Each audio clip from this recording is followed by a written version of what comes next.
Welcome to this weekend's experience as we're in the fourth part of a series called It's Not Just You.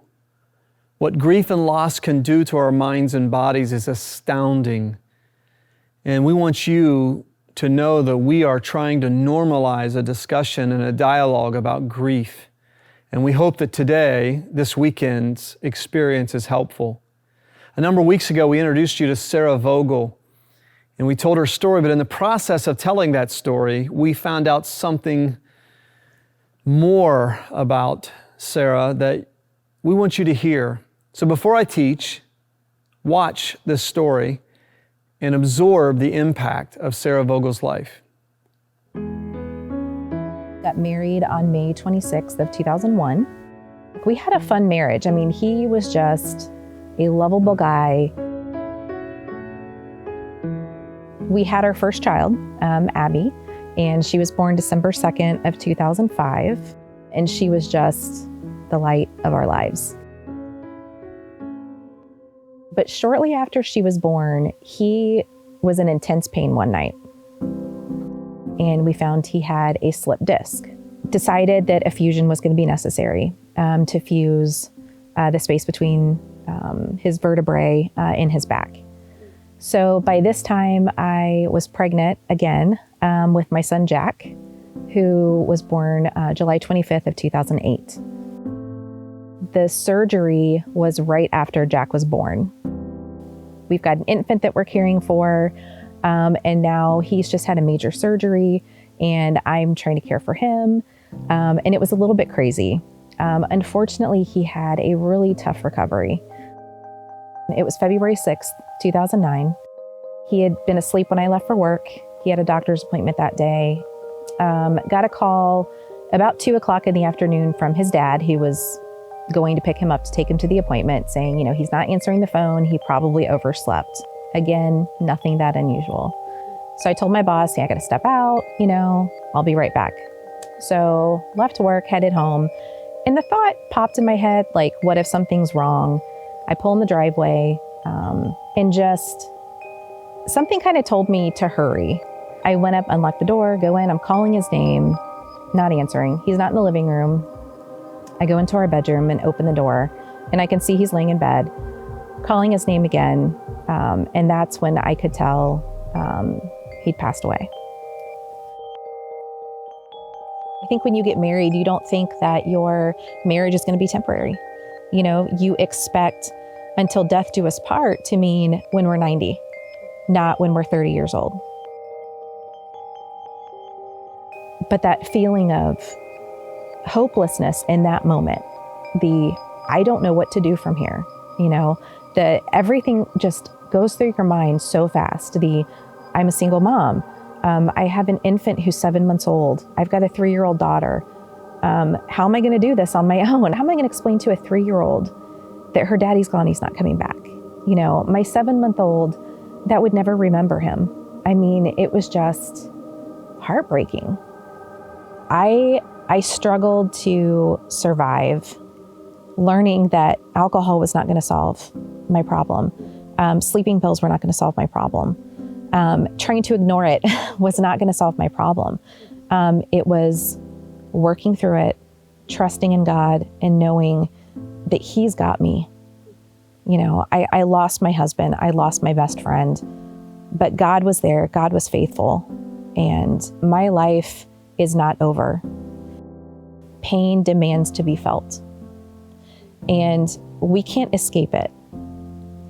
We can only lean on the one who can give us that strength to deal with it, and that is what ultimately got me through.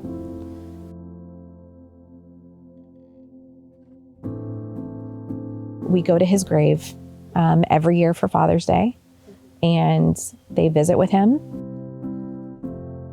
I see him in them every day. My son looks like him, acts like him, has some of his artistic abilities. My daughter has that goofiness that he had, and I love it. I have an amazing family. I have an amazing support system. I have friends. I'm so thankful to have his parents in my life today. They have been there for me.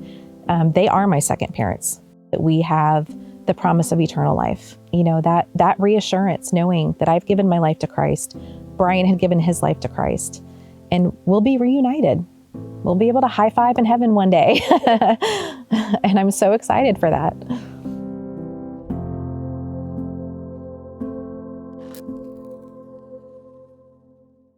When my son Austin was about 11 years of age, he longed to have a Gorilla basketball hoop. If you've never seen one, they are substantial outdoor basketball hoops cemented into the ground, and an earthquake could not move those. But we already had a hoop. And he said, "Dad, I'm praying for it." I said, "Well, Austin, you know, those Gorilla hoops are very expensive, and we already have one." Well, one Saturday morning, we were on way to his basketball game in Beaver Creek, and it was an icy, snowy morning. The roads were not cleared, and we still had the basketball game because, you know, youth sports must go on. And on the way back home, the roads had been cleared, but I forgot that our driveway had not been. And as we came into our driveway, I wasn't very careful. I hit the ice in our driveway and I slid directly into the basketball hoop, squarely striking the base of the hoop, and it snapped it off at the base that was concrete into the ground, and the basketball hoop fell over and was destroyed. Initially, when that happened, I thought, oh no, Austin is going to be so disappointed. And I looked over at my 11-year-old who had been praying for a new basketball hoop son's face, and I saw this smile just spread over his face. And it was a smile that said, "The Lord God hath heard my prayers from heaven. He has delivered me. The Lord is good. His love endures forever," kind of a smile on the face. And he would eventually get a Gorilla. Not all losses are the same. Not all losses are the same. And that's one of the things we're talking about in this series. In a year where there has been a lot of different loss, we defined it through this graph that you're looking at right now.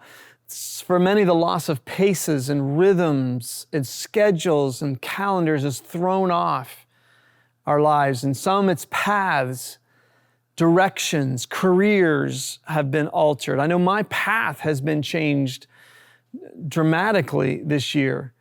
Possessions, the loss of home and auto and pet can be a loss that's real. It's not the same as losing a person, but it's real. And then places. Many of you are listening to this for going on the 6th month because you haven't been able to go to church. You haven't been able to go to work. You haven't been able to go to your normal places due to COVID-19 concerns. And then, of course, I don't know if it's because we're doing this series or why, but it seems so many people are experiencing the loss of significant people in their life. And as you can see by our graph, there is a relative impact that loss has, depending upon your wiring, depending upon your season of life. But for most of us, as we go up toward people, the time and pain factor increases. Now, we have a number of ways that we engage with loss in our culture. Here are a few that you may recognize. Our culture deals with loss by saying, stiffen your upper lip. In other words, shake it off. Be a man. And this is a real typical way for especially guys to be told to deal with loss and grief. Another one is just replace your losses. Just replace your losses. I love the story about a dad who came home one night and his son had these big crocodile tears and his lower lip was quivering. He said, "Dad, my pet turtle died." And the dad didn't know what to do, so he just said, "Oh, son, we'll go to McDonald's. I'll get you a milkshake. And then we'll go to the bike store and I'll get you that bike you've always wanted. And then we'll go to putt-putt. We'll go play putt-putt." And the little boy kind of cheered up, and then he went to tell his mother, and when he came back, he said, "Dad, my turtle's not dead. He's alive, but let's kill him." In our culture, we tend to say, just replace the dog as quickly as possible. Just replace the turtle. Replace your losses. And while that's understandable to some degree, I'm going to tell you about when I did that once. It allows us to skim, which is not good. Another one is to isolate yourself. This is our family, my family's way, my family of origin's way of dealing with grief was just isolate, go away. And while solitude is a good thing, isolation is never a good thing long term. Another one is just give it time. It'll work itself out. You don't need to deal with this. And while you're doing that, guard yourself. Guard yourself. Just close yourself down. I am a rock. I am an island. Maybe the most common is medicate your sorrows. We tend to say, oh, let's just numb our losses. Let's not feel the pain of our loss, because in America, pain is a bad thing always. And so let's numb them through alcoholism and drug abuse and compulsive gambling and compulsive shopping and compulsive competing, etc. But one of the axioms of this series we want to communicate to you is this axiomatic statement. Stuffing always grows sadness. Self-medicating always grows misery. But grieving fully is always a good thing, no matter how painful it can be. Last week I mentioned that our grandson Gage had his 5th birthday party last week, and it was a Sandlot-themed birthday party. My daughter did an amazing job of including details of the Sandlot. And if you've never seen the Sandlot, it is a delightful movie about a bunch of boys playing Sandlot baseball. And I mentioned that I was Denunez in the family skit, the family Sandlot reenactment. Denunez wears a Kansas City Monarchs baseball hat. And so I had one made that after the party, I gave it to Gage. And it reminded me of the last time that I had a tailored hat made. My mom died in 2011. And she had this made for me a couple years before she died as a birthday present. This is a replica of the hat my dad wore when he coached high school football in 1965, 66, 67. And this hat means so much to me, not because a possession in and of itself is a lot. This is a $20 hat. $20 hat. But that Kansas City Monarchs hat hopefully someday will mean a lot to Gage. Not because it's anything more than a $20 hat, but because these hats represent what life's all about: love and loss. The reality of love is what we all want. The reality of loss is why we have hats like this that mean so much. So today in this series, in the middle of it, I want to take you through a narrative that shows how Jesus dealt with loss. The loss of someone he loved, the loss of someone who was close to him, someone that they loved. And it's really a stock message for me in many ways. I've spoken in this text hundreds of times. John 11, verse 1, a man named Lazarus was sick. He was from Bethany, the village of Mary and her sister Martha. This Mary, whose brother Lazarus now lay sick, was the same one who poured perfume on the Lord and wiped his feet with her hair. So in other words, there was a deep affection that was mutual. So the sisters sent word to Jesus, Lord, the one you love is sick. And when he heard this, Jesus said, this sickness will not end in death. No, it is for God's glory, so that God's Son may be glorified through it. Really interesting. Jesus loved Martha and her sister and Lazarus, yet when he heard that Lazarus was sick, he stayed where he was 2 more days. Sometimes you can't trace God's ways. When you can't trace his hand, you have to trust his heart. And that's what the sisters would learn here. You see, on this planet, life is incredibly fragile. This story is in the Gospels for many reasons, but John records it not just because of the hope of resurrection, but also being a friend of Jesus does not exempt you from loss. Life is incredibly fragile for the best, smartest, strongest among us, even if you're a friend of Jesus. Isaiah 40 verse 6 says, a voice said, cry out. And I said, what shall I cry out? And the voice said, all flesh is like the grass. The days are like a flower in the field. The wind blows over it and it's gone. Being a friend of Jesus did not exempt Mary, Martha, and Lazarus from the fragility of life. I mentioned last week that Gerald Sitzer wrote a book called A Grace Disguised, and it was after he lost his wife, his mother, and his daughter in a head-on collision with a drunk driver.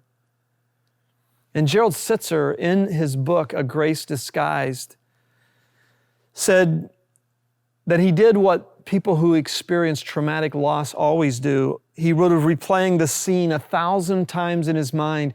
What if I would have been 10 seconds earlier? What if I'd have been 10 seconds later? What if we had taken another route? How can such a horrible random loss happen? And he talked about the terror of randomness and what seemed like such an unlikely event. No fault of his own. He wrote of how he discovered over time that sometimes you'll never know why. You'll never know why. He said you can spend a whole life and that question, why me, never gets answered. One day, though, he said, another question struck him. He asked, in the face of suffering and loss, why not me? In other words, how can I assume that my life will not have suffering and hurt? Am I a better person than a baby born to a starving family in Somalia? How can I assume I am exempt? Being a friend of Jesus did not exempt Gerald Sitzer.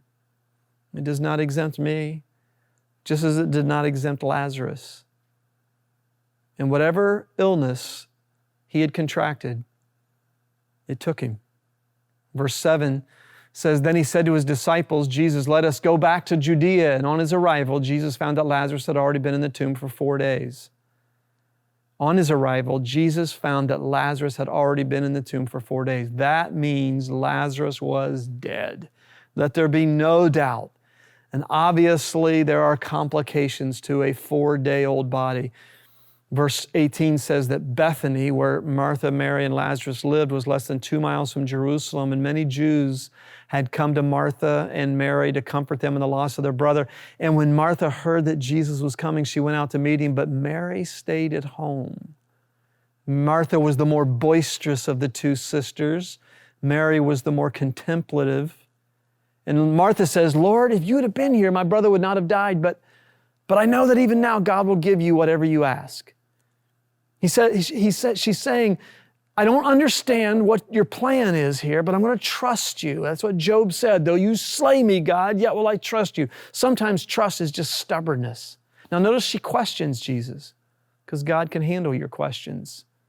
Just read the Psalms. Most of the Psalms are Psalms of lament. Why, God? But as you look at this text, remember this. Stuffing grows sadness, self-medicating grows misery, but grieving fully is good. And Martha and Mary are on the journey of grieving fully. And Jesus says to her, your brother will rise again. And Martha answered, well, I know theologically the whole deal, Jesus. I know he will rise again at the resurrection of the last day. And Jesus said to her, I am the resurrection and the life, and he who believes in me will live even though he dies. And whoever lives and believes in me will never die. Do you believe this, Martha? Is it personal to you? Yes, Lord, she told him. I believe you're the Christ, the Son of God who was to come into the world. And after she had said this, she went back, called her sister Mary aside. The teacher is here, she said, and is asking for you. Jesus is inviting engagement with these grieving sisters. And when Mary heard this, she got up quickly and went to him.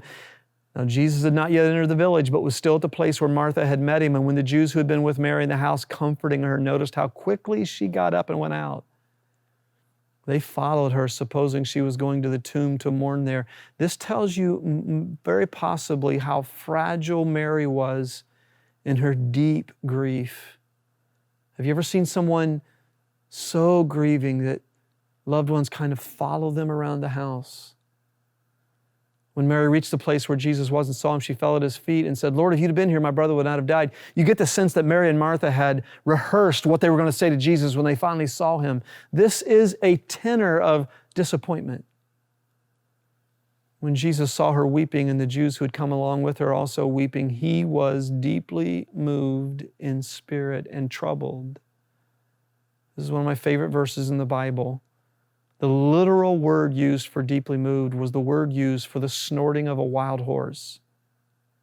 Have you ever seen someone cry so deeply that they snort? Jesus was so full of love, yet so in touch with Mary and Martha and humanity's grief that he snorted like a horse. That's an amazing statement about this man's man, this carpenter who would be strong, and yet he was so tender. Where have you laid him? He asked. Come and see, Lord, they replied. And then there's these famous words, Jesus wept. He wept even though he knew he was going to raise Lazarus from the dead in a matter of moments. He wept because he knew that you and I, to this day, would still weep over the separation from our loved ones. We had 5 funerals at our church this week. Jesus wept. Ecclesiastes 3:14 says, there's a time for everything and a season for every activity under heaven, a time to weep and a time to laugh, a time to mourn and a time to dance. There is something so cathartic about shedding tears. We now know that it actually releases chemicals that build up in our bodies in stress and grief. As a matter of fact, Ecclesiastes 7:3 in the Message Bible says, crying is better than laughing. It blotches the face, but scours the heart. Solomon knew what we now know scientifically, and that is tears. There's a reason, there's a physiological, chemical reason why we feel better after a good cry. It's because it releases chemicals. It blotches the face, but scours the heart. William James, the father of modern psychology, said an impression without an expression leads to depression.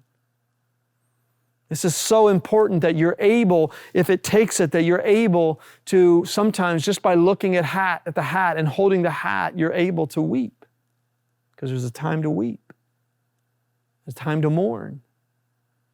For those of you men who are listening, I love what Stephen Wright, the comedian, said one time. He said, depression is merely anger without the enthusiasm. Grief that builds up inside of us has a huge detrimental effect upon our soul and upon our body. I can't remember who said it, but someone once said, sorrows which find no vent in tears may soon make other organs weep. That's why some of the most healthy people will tell you that one of the healthiest things they do is they're not afraid to weep. They're not afraid to shed a tear. Verse 36, then the Jews said, see how he loved him. But some of them said, could not he open the eyes of the blind man have kept this man from dying? I mean, if he loved him this much, why wasn't he there? When you can't trace his hand, trust his heart. And Jesus, once more deeply moved, came to the tomb. It was a cave with a stone laid across the entrance. Take away the stone, he said. But Lord, said Martha, the sister of the dead man, by this time there's a bad odor, for he's been there for 4 days. And Jesus said, did I not tell you, Martha, that if you believed, you would see the glory of God? So they took away the stone. Then Jesus looked up and said, Father, I thank you that you have heard me. I knew you always hear me, but I said this for the benefit of the people standing here, that they may believe that you sent me. And when he had said this, Jesus called out in a loud voice, Lazarus, come out. And the dead man came out, his hands and feet wrapped with strips of linen, a cloth around his face. And Jesus said to them, take off the grave clothes and let him go. And let him go. Remember, I want to say this to you before we make our application. As Paul would write to the Thessalonian church, we grieve, but not as those who have no hope. Loss is inevitable, even for the friends of Jesus. Grief is natural, even for the friends of Jesus. Jesus did not censure Mary and Martha for having doubts and questions, but hope is available, especially for the friends of Jesus. We can grieve, but not as those who have no hope. I just came across our atrium from Angie Gomez's father's visitation and funeral. And Angie said, as so many have said, once again, I'm so thankful that we have this hope. And she is grieving deeply, but she knows the very real possibility is that Joe's death is a comma, not a period. It's not the end. Jesus said, whoever lives and believes in me, even though you die, will live also because I live. A number of years ago, about 15 years ago, there was a movie made called Because Winn-Dixie, a cute movie. Jeff Daniels was the dad and little girl Opal. And it's a story about a town that has a candy company.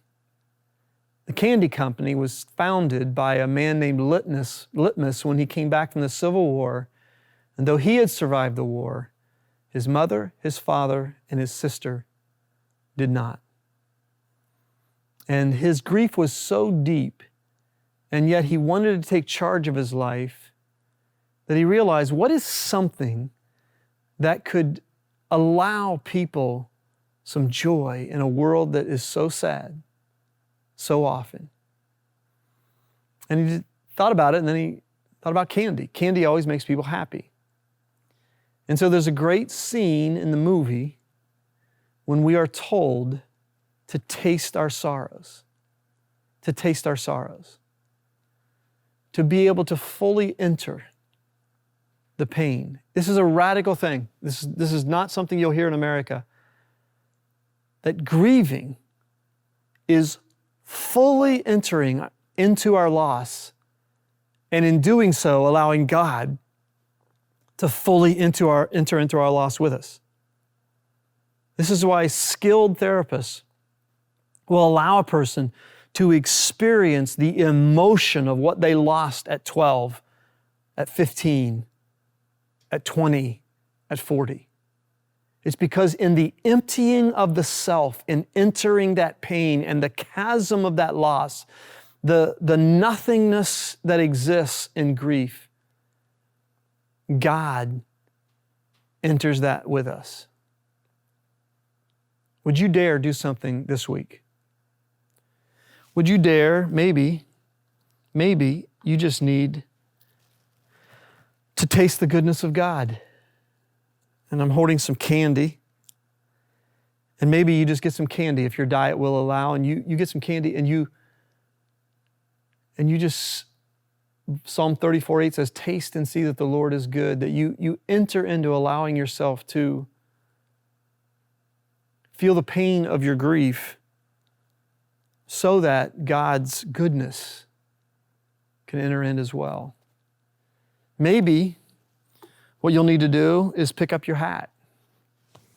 The hat that symbolizes love and loss. As you begin the brave journey of fully entering into your loss. If you need help, we have a counseling ministry at this church where many people have been trained to help, but we also can refer you to a professional Christian counselor who can help you process into fully entering your loss so that you allow God to fully enter your loss with you. And it may be loss from a long time ago. You see, grief is not something to recover from. Grief is something to see God's redemption through. Stuffing grows sadness. Self-medicating grows misery. But as painful as it can be, grieving fully is a good thing. One of the reasons we exist to connect people to Christ and not religion is because we realize that when people taste the goodness of God, often because of the bitterness of grief, they see the Lord is good, His love endures forever. We want you to deepen yourself with us for the next few minutes. Stay connected to us through this song that calls us to a higher place. This song speaks into the reality that you may very well do fine the rest of your life without entering in fully into your grief. But there's a life waiting for you on the other side that nothing can take the place of, the redemptive presence of a God who can shout at the grave, "Come forth."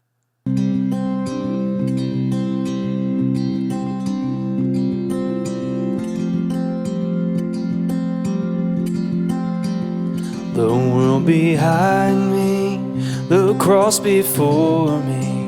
The world behind me, the cross before me. The world behind me, the cross before me. No turning back, no turning back.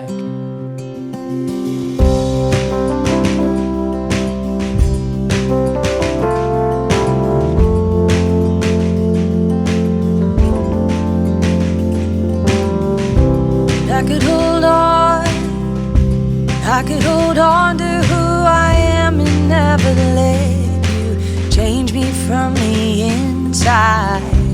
I could be safe, oh, I could be safe here in your arms and never leave home. Never let these walls down.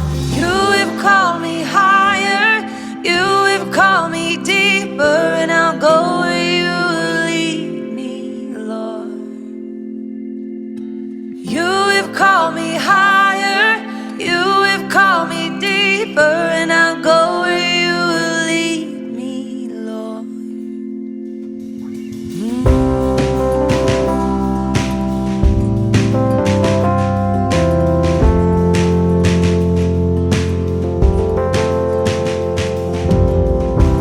I could hold on, I could hold on to who I am and never let you change me from the inside.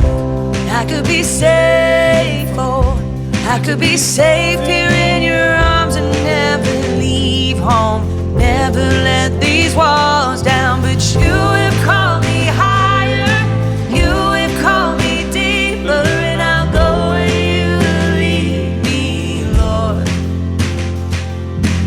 You have called me higher, you have called me deeper, and I'll go where you will lead me, Lord. You lead me.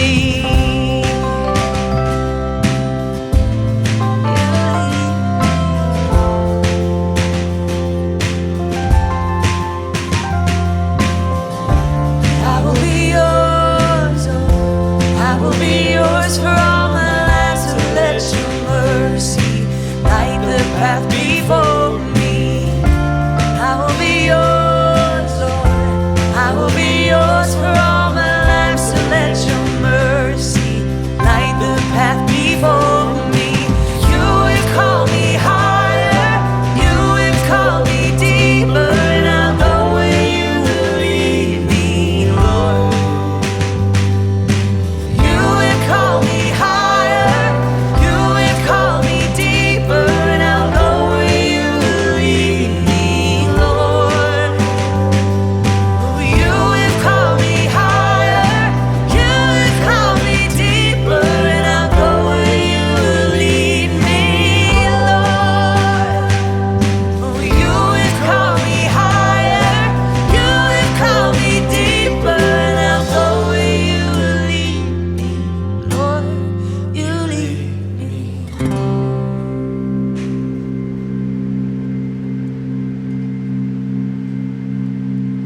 Though none go with me, still I will follow. Though none go with me, still I will follow. Though none go with me, still I will follow. No turning back, no turning back, no turning back, no turning back, no turning back, no turning back.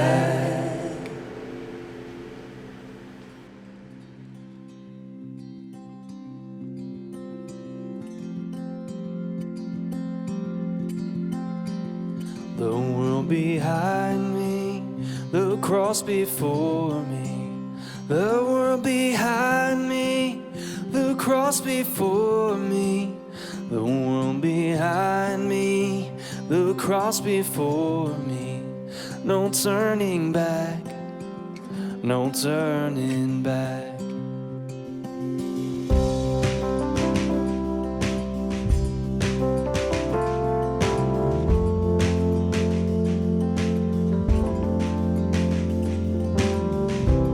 I could hold on, I could hold on to who I am and never let you change me from the inside. I could be safe, oh, I could be safe here in your arms and never leave home. Never let these walls down.